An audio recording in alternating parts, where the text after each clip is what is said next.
I was born into a rich and important family in Tyrone, Ireland. I was the younger of 2 daughters, and we were the only children. My sister was 6 years older than me, so we didn't play much together when I was young, and I was only 12 years old when she got married. I remember the day of her wedding well. Many people came, all of them laughing, singing and happy. But I felt sad when my sister left with her new husband, Mr. Carew. She was always very nice to me, nicer than my mother, and so I cried when she went away to her new home in Dublin. My mother and father didn't love me. They wanted sons and were not very interested in me. About a year after my sister got married, a letter arrived from Mr. Carew. He said that my sister was ill, and that she wanted to come home to Tyrone and stay with us, to be with her family. I was sad that she was ill, but also very happy about her visit. "They're leaving Dublin on Sunday," my father told me, "and they're arriving here on Tuesday evening." Tuesday came, and it was a very long day. Hour after hour came and went, and I listened all the time for my sister and her husband. Now the sky was dark, and soon it was midnight, but I couldn't sleep. I listened and waited. Suddenly, at about 1 o'clock in the morning, I heard a noise far away. I ran out of my bedroom and down to the living room. "They're here! They're here!" I called to my father, and we quickly opened the front door to see better. We waited there for a few minutes, and we heard the noise again. Somebody crying far away in the night. But we saw nothing. There were no lights and no people there. We went outside, waiting to say hello and to help my sister with her bags. But nobody was there. Nobody came. I looked at my father, and he looked at me. We didn't understand. "I know I heard a noise," he said. "Yes," I answered. "I heard it too, Father. But where are they?" We went back into the house without another word. We were suddenly afraid. The next day a man arrived and told us that my sister was dead. On Sunday she felt very ill, on Monday she was worse, and on Tuesday, at about 1 o'clock in the morning, she died, at the same time that we were outside the house in the night waiting for her. I never forgot that night. For the next 2 years I was very sad. You could say that I stopped living. I didn't want to do anything or speak to anyone. Mr. Carew soon married another young woman in Dublin, and I felt angry that he forgot my sister so quickly. I was now the only child of a rich and important family, so before I was 14 years old, men started to visit our home. They wanted to meet me and perhaps to marry me. But I didn't like any of these men, and I thought I was too young to be married. When I was 16, my mother took me to Dublin. "Dublin is a big city," she said. "We're going to meet richer and more interesting men than the ones back home in Tyrone. We can easily find you a good husband in Dublin." In Dublin, I began to be happier. I met a lot of friendly people, and I went dancing every evening. A lot of young men came to speak to me and asked me to dance. I liked talking to them. I started to live and laugh again, and I didn't think about my dead sister all the time. But my mother was not so happy. She wanted me to find a husband quickly. One night, before I went to bed, she came into my room and said, "Do you know Lord Glenfallen?" "Oh, yes," I answered. "He's that ugly old man from Kahagilla." "He's not ugly, and he's not old, Fanny," my mother said quickly. "He's from a very rich and important family, too, and he wants to marry you. He loves you." "Loves me? Wants to marry me? But he's making a mistake, Mother," I said. "I don't love him. I can't marry somebody I don't love." "Think about it, Fanny," my mother answered quietly. "He's a good man, and he wants to marry you. You're a very lucky young woman." My mother left the room, and I sat quietly for a long time. Lord Glenfallen was a nice, friendly man, I thought. I didn't love him, no, but I did like him. He always talked about interesting things. I never felt happy at home with my mother and father, but I always felt better when I talked to him. The next morning, when I saw my mother, I said only one word: yes. Lord Glenfallen and I got married the next spring, and 2 days after our wedding, we said goodbye to my family and left Tyrone. 3 days later, we arrived in Kahagilla, and I saw my husband's beautiful house for the first time. It was near a river, and there were many trees and flowers in the garden. Birds sang in the trees, and the sky was blue. I stood next to him and looked at it all, and I felt very, very happy. "Come, my love," said my husband. "You must come in and meet Martha. She cooks and cleans and knows everything about the house." So we went into the house, and I met Martha, a friendly old woman with smiling blue eyes. She showed me round the house. Suddenly I felt excited to be there. It was a very happy place. Women sang in the kitchen, men built fires in the living rooms, and there were dogs and cats everywhere. "Come with me now, madam," said Martha, "and look at your bedroom. Then we can take up your bags, and you can wash before dinner." I followed her, and soon we arrived at a big brown door. "This is your room," she said, and she opened the door. I stood and looked, suddenly cold with fear. In front of me stood something big and black. I didn't know what it was. I thought it was an old coat, but without anybody inside it. I jumped back quickly, very afraid, and moved away from the door. "Is something wrong, madam?" Mother asked me. "Nothing. Perhaps it's nothing," I answered quickly. "But I thought I saw something in there. I thought I saw a big black coat there when you opened the door." Martha's face went white with fear. "What's wrong?" I asked her. "Now you look frightened." "Something bad is going to happen," she said. "When someone sees the black coat in this house, we know that something bad is going to happen soon to the Glenfallen family. I saw the black coat when I was a child, and the next morning old Lord Glenfallen died. Something bad is going to happen now, madam. I know it." We went down to have dinner. I felt unhappy and afraid, but I didn't say anything to my husband about the black coat. I wanted to forget about it and be happy again.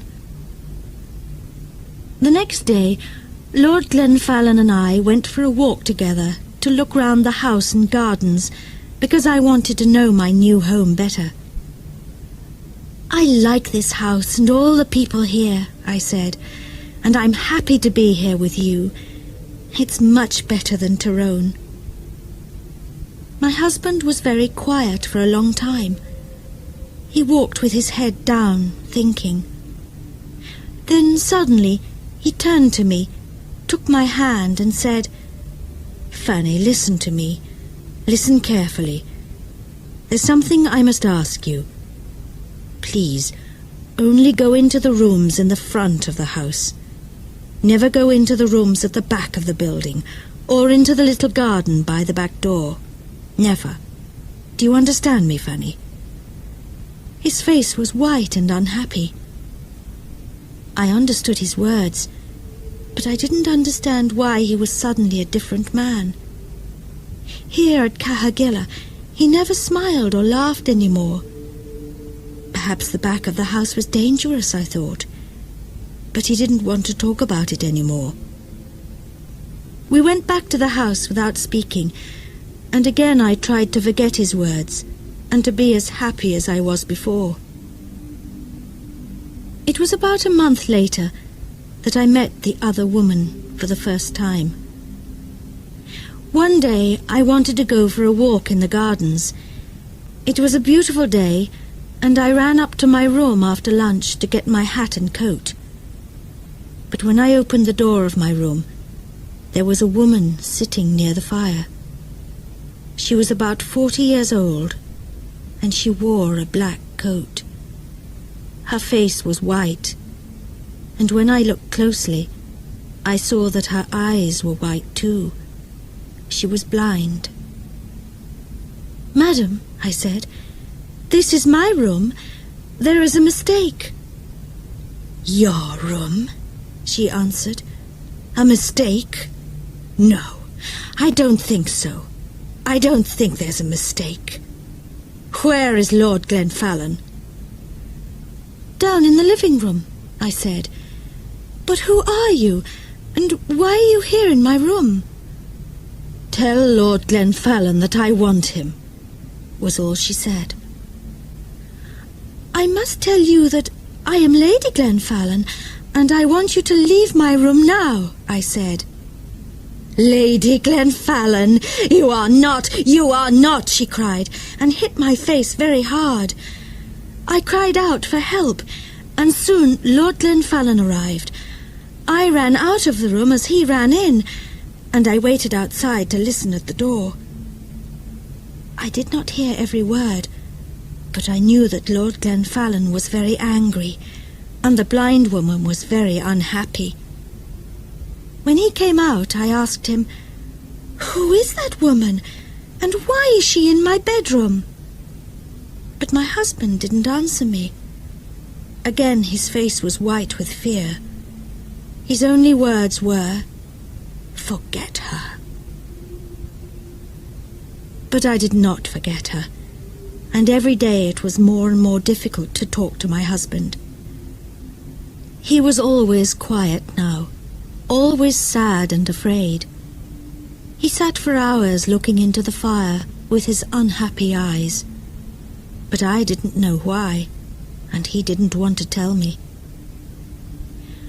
One morning after breakfast, Lord Glenfallen suddenly said, "I have the answer. We must go away to another country, to France or Spain perhaps. What do you think, Fanny?" He didn't wait for my answer, but left the room very quickly. I sat and thought for a long time. Why must we leave Kahagilla? I didn't understand.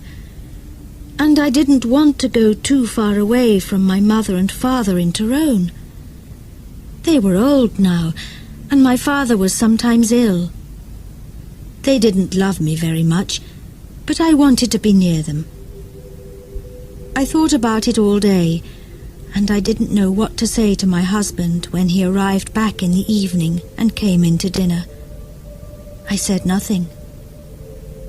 After dinner, I was very tired, and I went up to my bedroom early.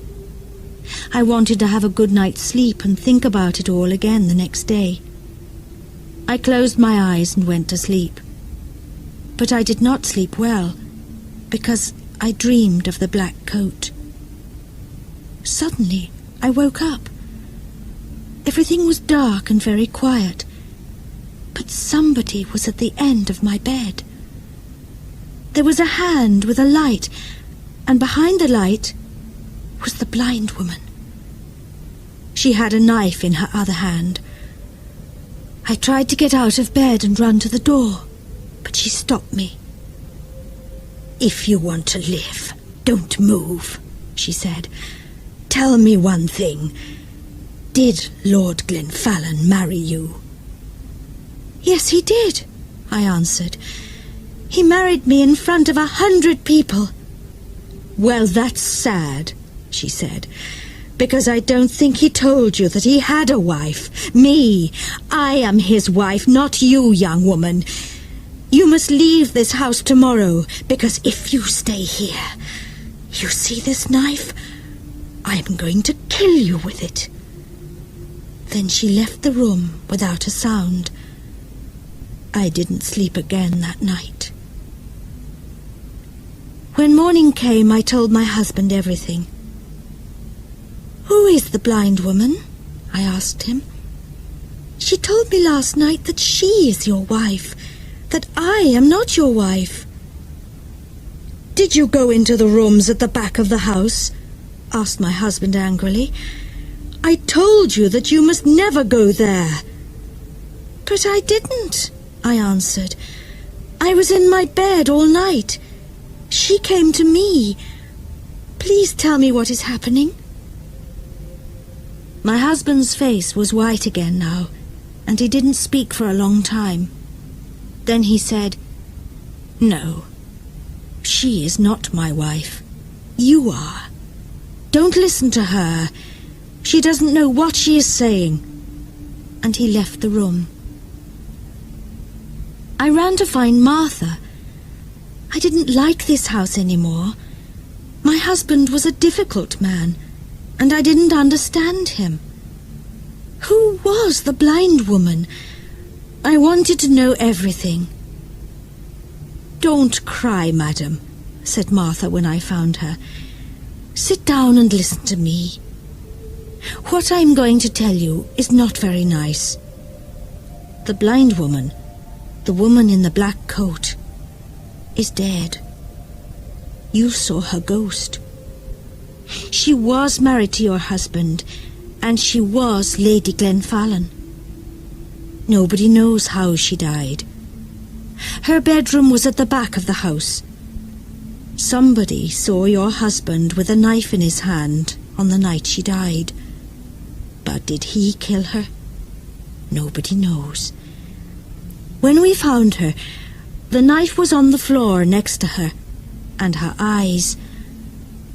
Somebody cut her eyes out after she died. Perhaps he didn't want her to see his other women.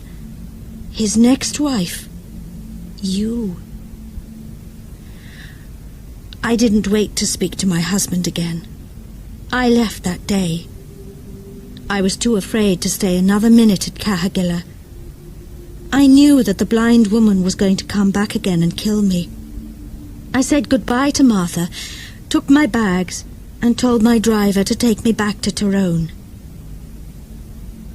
I'm happy living here with my mother and father now. The house is quiet. I sleep well each night, and they are friendlier to me than they were before.